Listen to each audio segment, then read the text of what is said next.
The other thing we want to talk about, talking about Uruguay too, we have legalized and decriminalized marijuana and hemp in our country. Not so in the United States quite yet.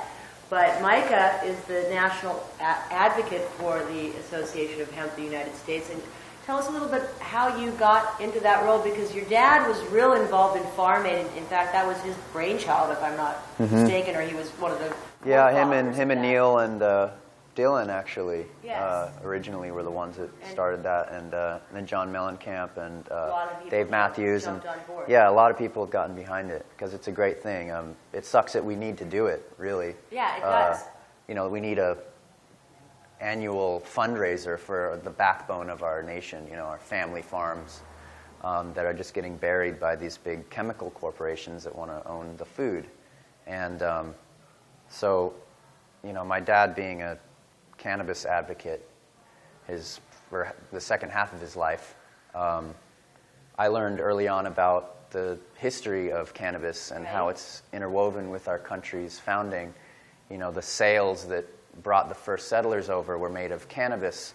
The word canvas, comes from cannabis. The Declaration of Independence was written on hemp paper, and the American flag was made out of hemp. And all of the founding fathers grew it. And actually, even as cars and tractors on it. Yeah, even as early back as World War II, there was a nationalized hemp movement that was funded by the United States government called Hemp for Victory. You can go online, YouTube Hemp for Victory, and you can watch the propaganda videos. And the government gave every 4-H club in Kentucky enough hemp seed to grow up to 2 acres of crop to seed. So they would take all of those seeds and then have this massive government-sized industrial hemp grow operation for the war effort in World War II. And so one thing that the National Hemp Association is doing right now is we're bringing that back. We're calling the Hemp for Victory campaign this new movement, because it's 75 years this year when the original Hemp for Victory campaign started. So, as you know, in California, anyone can legally grow up to 6 hemp plants without any permit, or cannabis, marijuana, anything like that, up to 6 plants. For personal use. For personal use, just like in Uruguay. And so I have thousands of seeds that I've acquired from Michael Bowman, who has a big hemp farm in Colorado. And so our new Hemp for Victory movement is getting California volunteers to plant up to 6 hemp plants to seed, so we can take those seeds and then start the industrial hemp economy that we need in California, because those seeds have to be climatized to the area for them to grow right. And it's such a new thing here in California, surprisingly, that there isn't a whole lot of infrastructure set up. The legislature's not in place. It's very slow and bureaucratic. People are confused about hemp and cannabis. Now, hemp is not a psychoactive plant. It'll do literally everything except get you high. Yeah. You can make food, fuel, fibers, pharmaceutical medicines. You could build your house out of hempcrete that's naturally pest-resistant, mold-resistant, flame-resistant, and sequesters thousands of pounds of carbon from the atmosphere. So you're also clearing the atmosphere of carbon and helping the planet. But yet it's still classified as a Class A narcotic in the United States of America.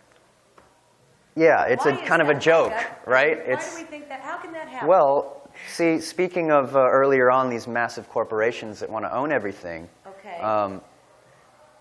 They, after World War II, the synthetics started coming out, the plastics and big cotton and big oil and big pharma.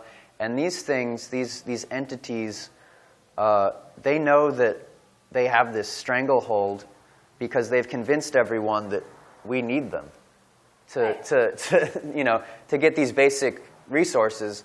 But they have all the answers, they have all the technology, and it's the only thing available. When that's total bullshit, and more people know it now, to the point where I think they're really scared because they know they can't control hemp. And all of the things that they are doing, all of those products are essentially made obsolete by this crop that we've had for thousands of years. All kinds of things go away. Plastic and cotton, all of these things that poison the earth Right. and the water and the air, and they have no regard for anything but making a profit. It's a huge obstacle that we face, you know. And they have a stranglehold on our government over here, which is really unfortunate because, you know, it's supposed to be the people, right? We're the government, and we want to decide, well, hemp can do all these things sustainably, cheaply, without using all of the water and chemicals that these other things require, and it lasts longer, and you know, we've been doing it for thousands of years. Why not do that again? That should be something that's just a no-brainer, but our government is owned by these corporations, and so they get to decide, you know, no, this is what's legal and this is what's not legal. When you have a crop like that that's a federal Schedule I narcotic, you know, super illegal thing, when it doesn't even get you high, all of these Fortune 500 companies that want to be investing in new hemp things, they can't touch it. They're terrified because they have a lot on the line to risk. When, you know, like you guys did in Uruguay, you know, you don't have that obstacle anymore.